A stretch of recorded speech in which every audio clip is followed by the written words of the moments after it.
What's up? What's up? What's going on, guys? It's your boy, the real Chevy. Welcome to another episode of Get Real, Real Estate as a Lifestyle. You already know that's where we're having real conversation with real people, giving real advice and making real money at the same time, right? So today we have a special guest, one of probably the most favorite person in the world to me, all right? I admire this guy. I admire this guy for sure.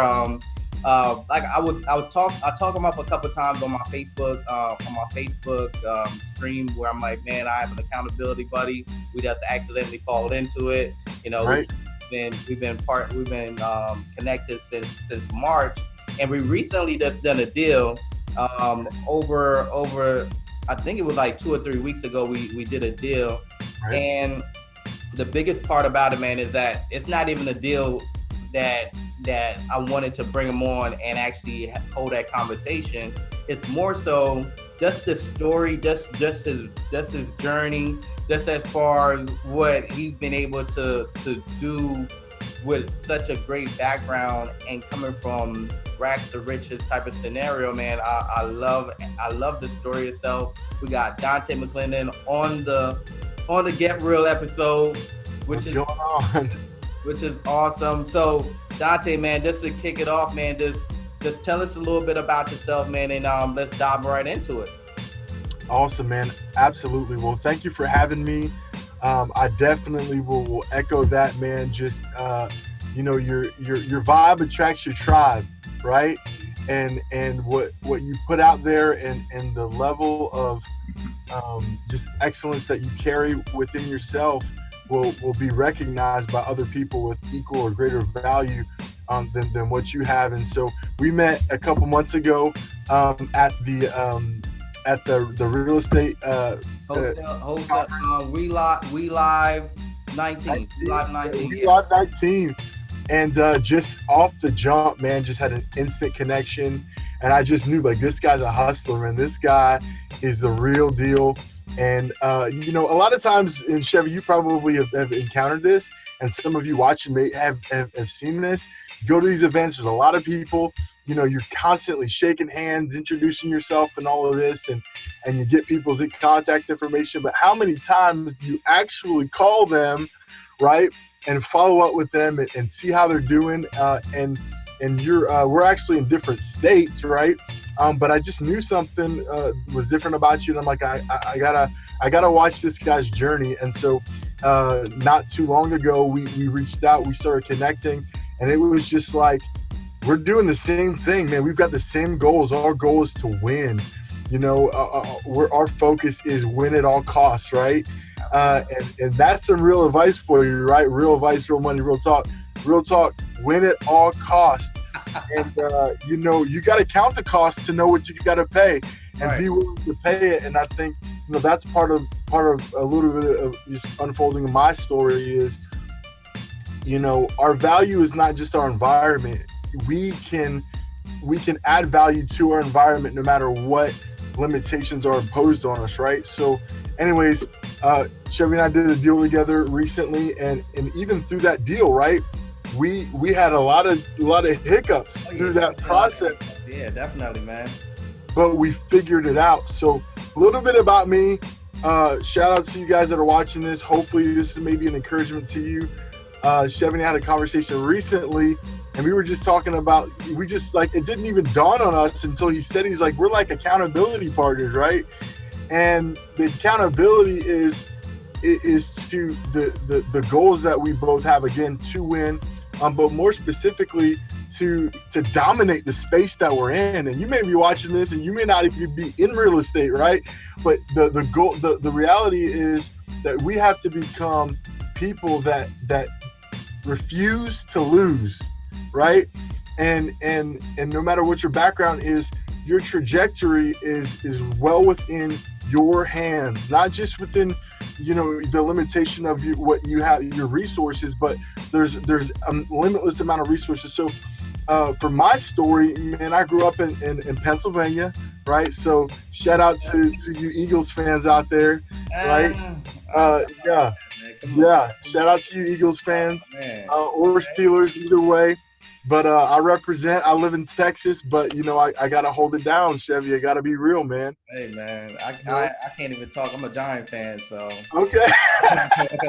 so I'm like I'm like a hostage. I got my head in the sand, not looking Yeah. up.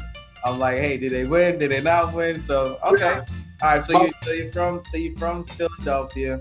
Um, how long have you like? What's kind of like your background when it comes to what you was doing before real estate, and how did you get into real estate? Right. So I was actually in the telecom sales world. I worked for Verizon Wireless. I worked there for about 6 years.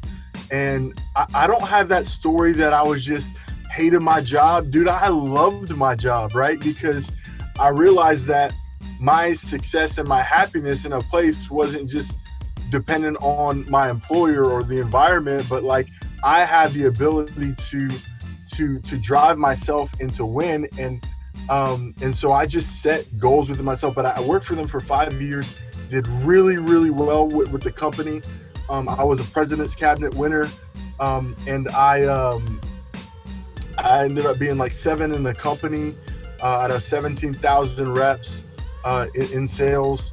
But even within that story, it's kind of a journey because I determined from day one I wanted to be the best at what I was doing.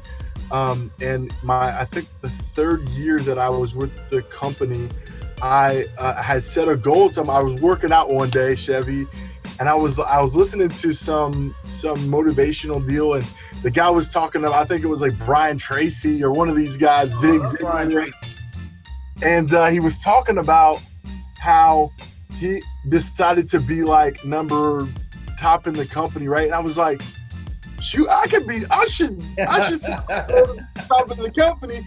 So that from that moment on, I was like, I'm gonna do this. And it was difficult, man. You had some killers out there, bro. You had some people been in the game for a long time, really competitive market. And I was like, I'm gonna do this. And so I figured out what it was gonna take. I reverse engineered the goal, and I watched it. I watched it to perform it until it was time, right? And so my 3rd or 4th year in, I'm like, yeah, I'm killing it this year. And the numbers come out, and I miss president's cabinet by 1 spot. Oh wow! How many people is in the president's cabinet? So president's cabinet is I think the top 1 or 2 in the state or the region. So it's a very limited amount of people. So you're talking about, and it's based on position. So you're talking about a couple dozen maybe people. I mean, it's a really limited group. And but they get going on this world-class trip, and I think that year they were going to Rome, and man, it's glitz and glamour. And but for me, man, the reward is like, I know I could check that off. I got the trophy, you know what I mean? And obviously the benefit financially, if I'm winning there, obviously I'm winning, in other places. Right. But I remember I was like, dang, dude, I freaking missed it by 1 spot. And most people would do what there? They're going to give up. They're going to be like, you know what? It was a good try. But I'm like, heck no, dude. Let's go again. Okay. So the next year, bro, I was like, no, I'm going to do it.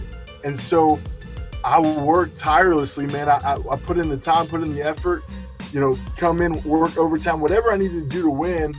Because here's what I realized, that this was going to be a stepping stone for me and the next thing, right? I knew I wasn't going to work for Verizon forever, but I knew that I was investing in myself and in the habits and the mindset that you and I talk about all the time, right? Like we always talk about the mentality and the mindset, and that translates into any environment. And so I remember, dude, I had a healthy lead all like midway through the year. I was killing it, right?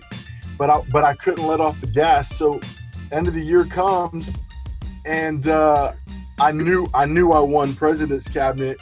And they did this big announcement, and the district manager pulled me into the office, and they had this basket and this and that, right? And he's like, Donte, I need to see you in the back. And I'm like, like, okay, cool.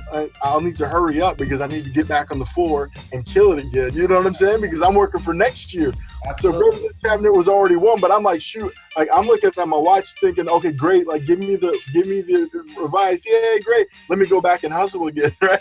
Right. And so I got it, celebrated the win, and I started my journey.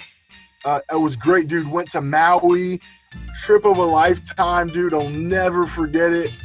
And came back ready to work. And so, and this is pertinent because this kind of transitions me to where I ended up transitioning into real estate. So I go on this trip, kind of hit the mountain, hit the peak, and I conquered it. And so I started asking myself, what's next, right? It's like, yeah. What, What do I what's do now? And so I made a really good income, man, made 6 figures with the company, had great benefits, you know, and I felt fulfilled, but at the same time, I knew that I was worth more. I had reached a point, Chevy, where I realized that I reached a point where I've invested so much in myself that I was worth more than what they were able to pay me. Okay. Right? Right. And so a lot of people out there are thinking to themselves, you know, when do I know it's the right time to transition, right? When do I know it's the right time to go into a new venture? And for me personally, it was, I realized that they weren't able to pay me what I was worth, but I had to know what I was worth first, right? Right. And so so I go on this trip, and my best friend is in the Memphis, Tennessee market, killing it, coming over, and his son lives in Texas. So he comes, he stays with us when he's in Texas. And he got into the wholesaling. He started flipping, buy and hold, and he starts talking to me about how he's making like $20,000 checks. And I'm like, whoa, what? Right. $20,000 in like on one deal. And so, you know, it piqued my interest, and so, you know, my wife and I started talking about, you know, what type of opportunity would lend well to my skill sets in sales and my sales background, and provide for us, you know, running a business and doing our own thing, because the ultimate goal is time freedom, man, and it's the ability to do what give back. you want, give back, all that stuff. Absolutely, but Absolutely. So we end up, you know, while I'm working for Verizon, I'm like, you know what, it's not feasible for me to just kind of cut ties with a company where I'm making great money, doing well. And to be honest with you, I came to a point where it was so easy for me. I didn't even have to think about it, right? And I could still perform. like that second nature. Second nature, but I needed a challenge, right? And you know that, bro. Always keeping yourself a challenge in front of you, something that can drive you to become better, right? And so for me, I was like, you know what? If I can put in extra time and energy in addition to my 9-to-5 job and learn a skill set, right, a trade, a craft, and make additional income, well, then maybe I can, you know, go out on my own, venture out on my own. So I decided to try it out. I had someone in my life that could kind of teach me the concepts, the basics. And within a couple weeks of going into this wholesale thing, you know, I got my first deal. So first deal, how much was your first deal? So my first deal was $6,000, right? Explain that story. I'll share that one. Yeah, dude. So with that deal, I just I didn't know better, right? It actually worked out for me. I was just like, shoot, I had to try something, you know? And so I think I went on Facebook or something like that and went on the marketplace. Facebook Marketplace? Yeah, heck yeah. So, by the way, that's a ninja tip for you. There's money. Oh, we on it. We on it for sure. All day. And so a lot of people overlook that stuff, right? Oh, man, that's gold mine right there. That's a gold mine, right? So we get on Facebook Marketplace, and a for sale by owner pops up. right? So I respond. So I'm at work, and it was like, I think it was like 7 o'clock at night. I'm like, I gotta take action. I can't just wait for them, and maybe I'll set a appointment up next week because they posted that thing 5 minutes ago. They're ready to sell this thing. I need to be ready to be available to make this thing work, right? So I get off work, change my clothes, in the bathroom at work, right? Look all dapper, whatever. Go to this appointment. Now, mind you, I've never done this before. And the sales and purchase agreement contract that I hadn't even read it yet. Yeah, that's how it is, man. That's right. So I don't even know. We'll figure it out as we go, pretty much. We'll figure it out. Yeah. So I don't even know the language. So we get into the contract, and if he starts asking me questions, you know what I'm saying? Right. But you just gotta put yourself out there. That's the only way, right? That we can learn. So true story, man. I go out there and I realize something. I don't need to be discouraged about the things I don't have. I need to be excited about the things that I do have, right? And I know how to connect with people. Absolutely. I'm authentic. I'm genuine. And I realize that in this real estate space, the people that we're dealing with aren't just like, they're going through real life, bro. Like, you know what I mean? Real talk, they're going through. And he starts, and I go in there, introduce myself to him. And this is the guy that real hard guy, very suspicious, like, you better not screw me over, boy, Straightforward, tell me what's going on, kind of guy, yeah. Right. And but he's like, you know what, there's something different about you, Donte. And I trust you. And so we ended up, obviously I couldn't ink the contract that night. So I said, let's do this, man. Let's meet up tomorrow at Starbucks, and we'll sit down and we'll go over this. And we don't have to just sign it off. We'll go through it. We'll read it together, and we'll make sure you're comfortable. Right? So we're literally 7 o'clock at night at this place, and this guy starts crying in front of me, bro. And this guy's like a former military guy, PTSD. At the first he was like real hard, but then he starts crying and he's like, I feel something special here, right? And this was my first deal, so obviously I feel something special, right? And so we end up meeting up, the next day. But when I left that appointment, we went home, and my wife and I spent like 3-4 hours reading everything in that contract, bro, to understand it. How many pages was the contract? 9. Oh, man. And contract language, right? Huh? The same one, 9 pages? Still using it. Okay, good for you, man. Still using it. Good stuff. Right? So we do that deal and get under contract. How long did it take for you to move it? 3-4 days. How did you find your buyer? So, dude, I didn't even have a buyer's list. Right? So I'm just going on to Facebook investor groups, right? And I'm like looking at the things, and I'm going into the comment section, Scrolling, yes. Like, buyers' emails, and some of them were like at gmail.com, or some of them are at like investornetwork, .com, and I'm like, I don't really care. I'm just going and somebody needs it. Exactly. So, and then the guy that actually picked it up ended up being a solid cash buyer, so much so that he ended up buying 4 or 5 of my next deals, right? Same guy. Man. Built a good relationship with him. And so they bought it, made that $6,000. Now, I'm still working for Verizon, right? And I'm like, oh, dude, this is like blood in the water. It's like a shark, blood in the water, bro. I'm like, this is legit. Yeah, game changer, man. Game changer. I love it. So now, what I wanna ask you, man, because I know that when we first connected a few weeks ago, after we finished up our deal, I was we got the interview going, but we didn't have much time to really get what was needed, man. And I think that you have such a powerful and impactful story, man, that I definitely want you to share that story for those people that's out there, man, without that hope or without knowing, and just share your story, man. Because I think that story itself is powerful, man. Just lay it on us for real. Absolutely, man.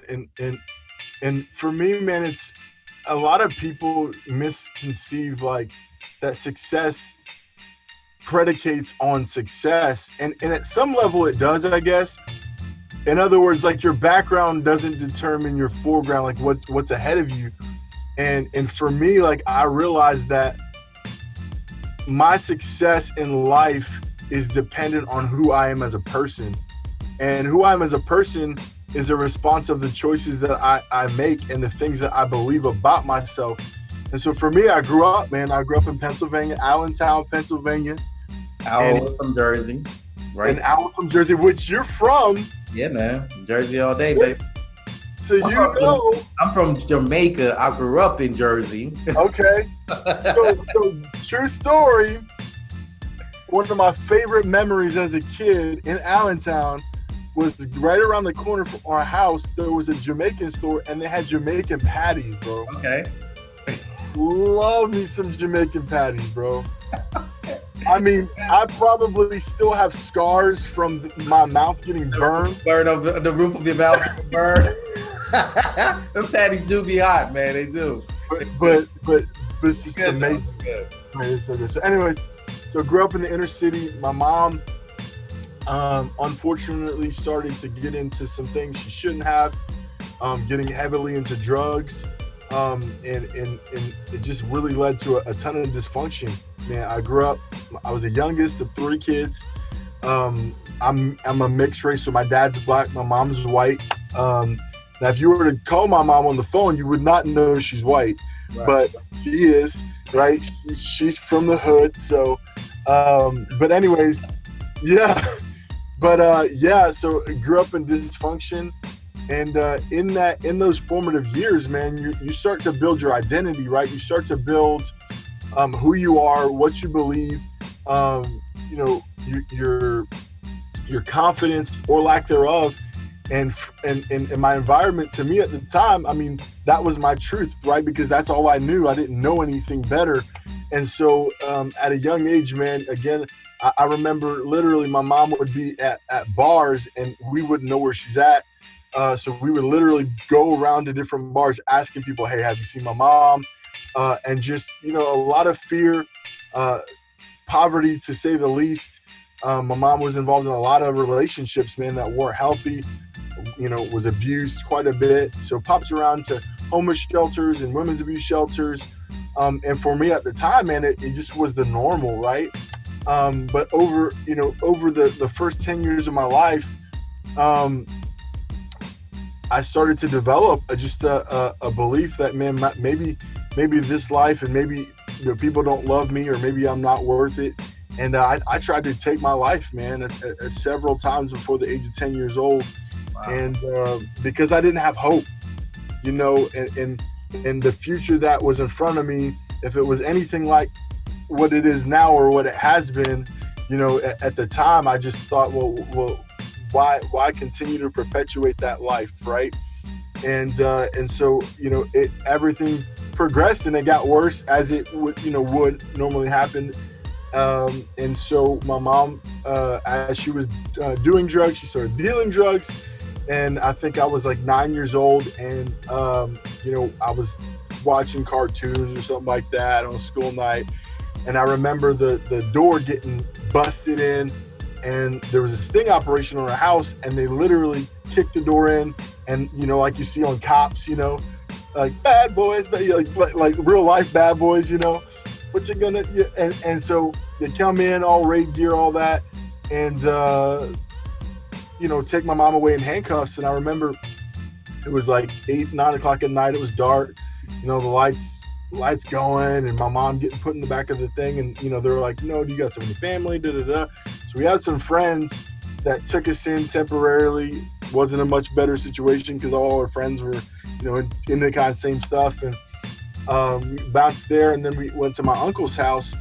And eventually, again, we were used to being bounced around, but we ended up going to my uncle's house, living there for a while. And my uncle, was a probably middle class, type situation, and nice house, big screen television, not the big screens you see today, but the ones that are taller than you and 5 feet wide, And it was a little bit more stable situation, Chevy, but then he ended up trying to take his life, and we were put in foster care, and that's the moment where everything changed for me, man.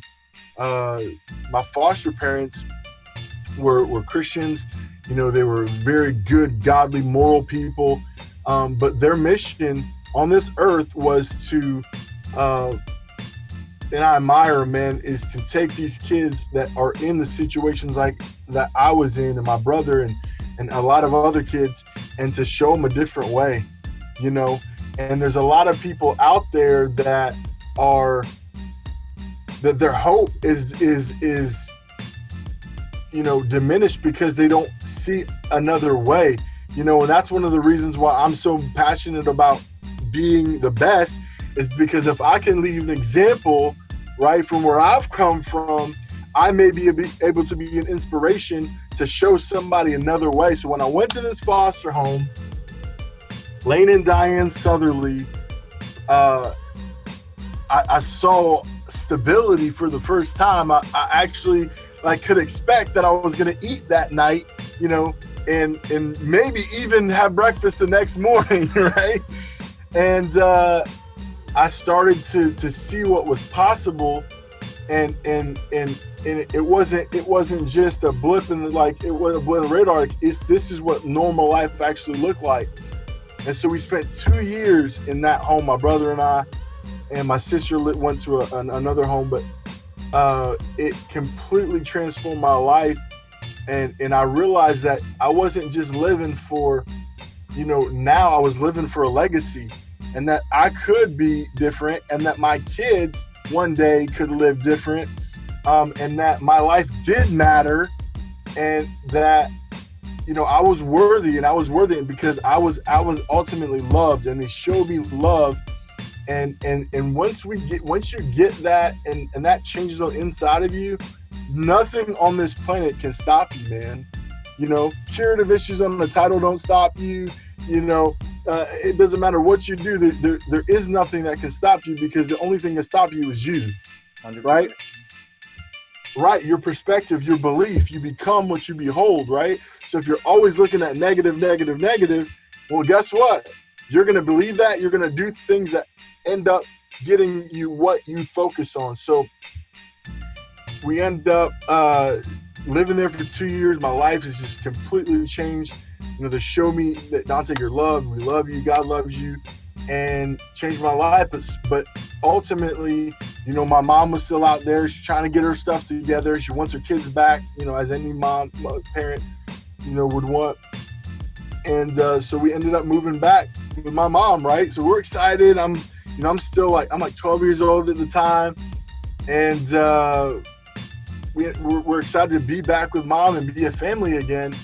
And in between that time, there was a guy that my mom was engaged to that helped her get off of drugs and straighten her life up. And they were going to get married. They were engaged. And this guy was a millionaire.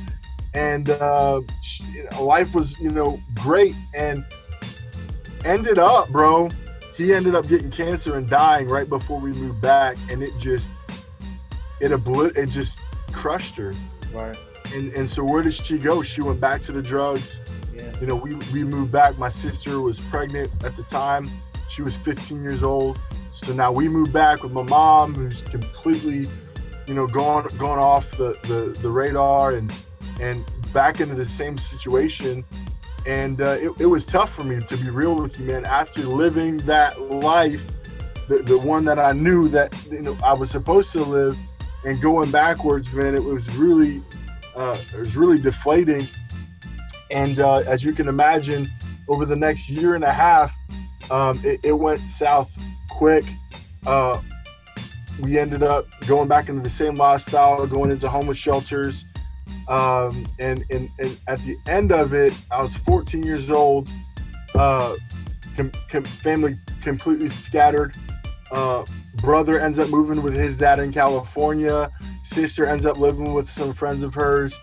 Mom is doing the drug thing. I'm running the streets and all that, and drugs and all that, and ends up going. Mom can't take care of me anymore, so she sends me to a group home for 30 days. And the next step is detention center, and then I'm a statistic, right? And that's all she wrote, and if not worse, right? And I remember being in the living room of this group home, and they're about to trying to figure out where do we put this kid now because he can't stay here.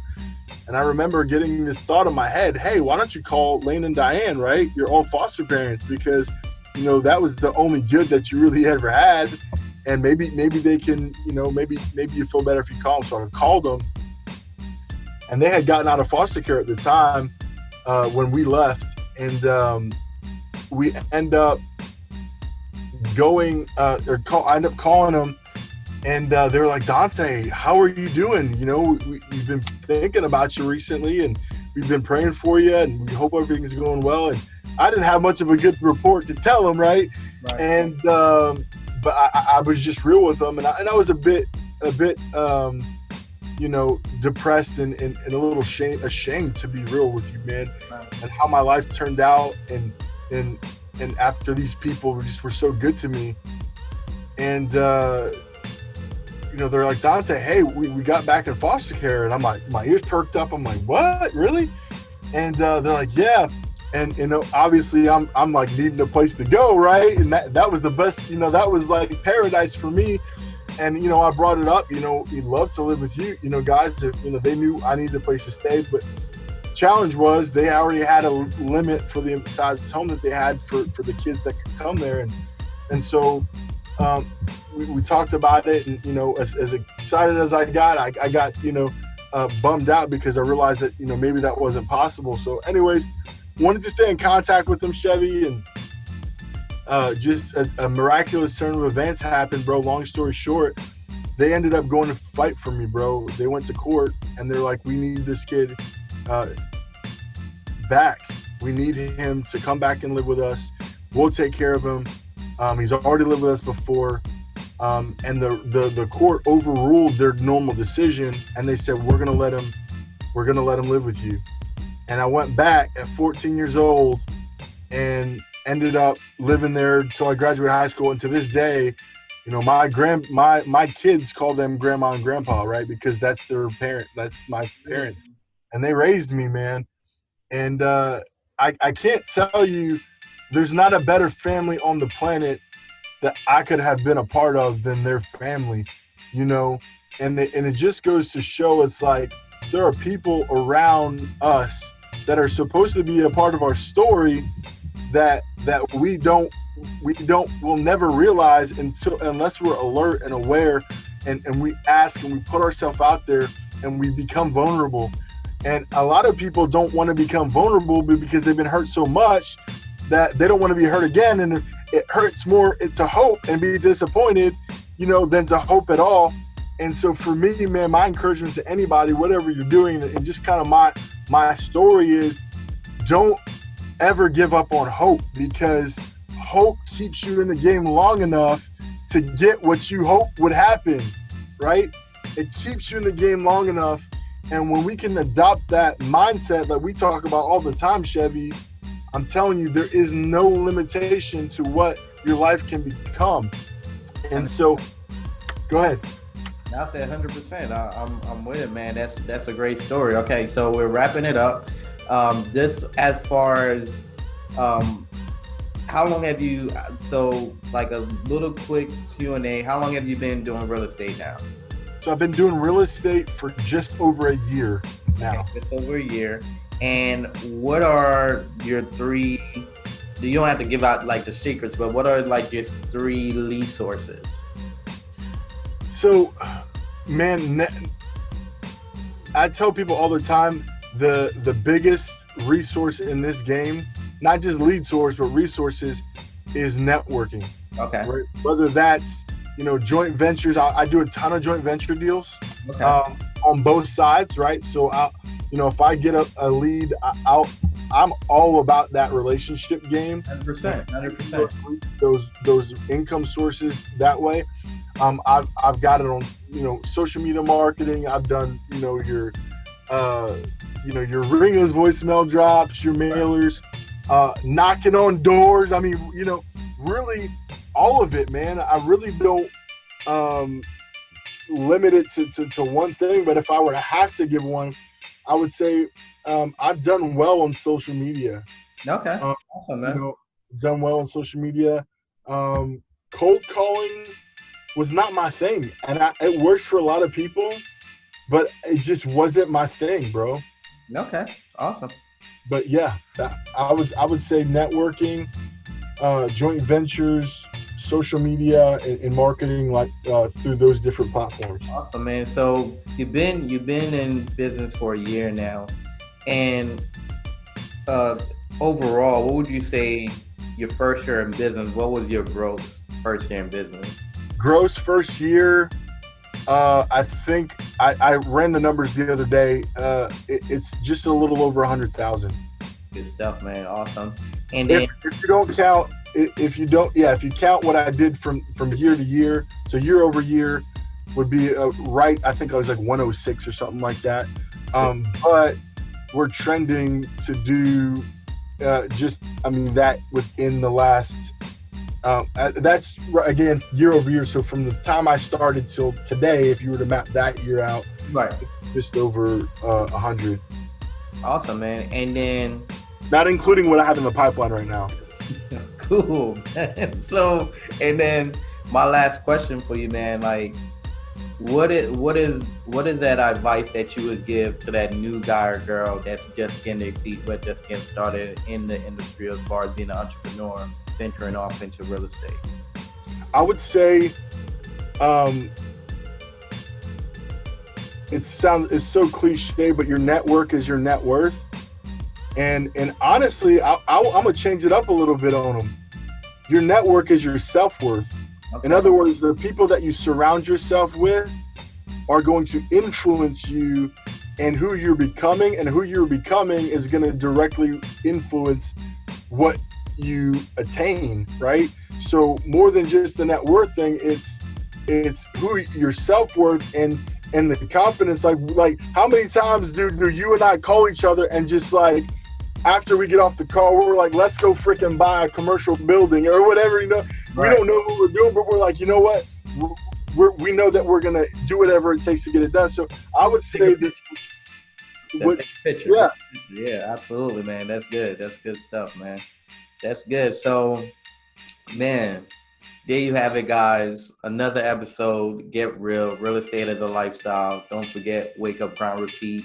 Understand that we having a real conversation with real people, giving real advice, making real money. And if you haven't subscribed to the channel yet, be sure to subscribe. Be sure to hit that bell so you get notification. Be sure to share as well. And for the people, Donte, how can they reach out to you, man? So I'm on Facebook. I'm not cryptic. You can find me, Donte McClendon, on Instagram or Facebook. I'm out there. I'm busy. I'm out there grinding. So I'd love you to follow me, follow my journey, as we build this thing out, and hopefully, we can be an encouragement to each other. But yeah, Facebook or Instagram. So, and maybe I'll start dabbling in the LinkedIn here soon. We'll see. Okay, good stuff, man. Well, there you have it, Donte. I appreciate you for coming on the channel, man. I'm sure this is impactful for somebody. This is going to be a game changer for somebody, man. I appreciate it. And we're going to connect. We're going to keep on doing what we're doing, man. But I wanted to just show people who I have in my circle and just how, like you said, your network is your self-worth. So I'm just putting people around me that I know are making moves in the same direction that I'm going. Rather than making move backwards, we're always moving forward. And we're definitely going to buy that building, man. Sooner or later, we're going to go. Oh, by the way, I'm picking up a buy and hold that we're going to be converting into a triplex this month. So congrats. Yeah, man. All about ownership. I'm excited for you, man. Let's keep on building that wealth. Let's keep on grinding. Let's keep on networking, and let's keep on teaching and giving back to other people, man. For sure. I appreciate you for coming on the channel. All right. Thank you for having me, Chevy. Appreciate All it. right, man. Deuce.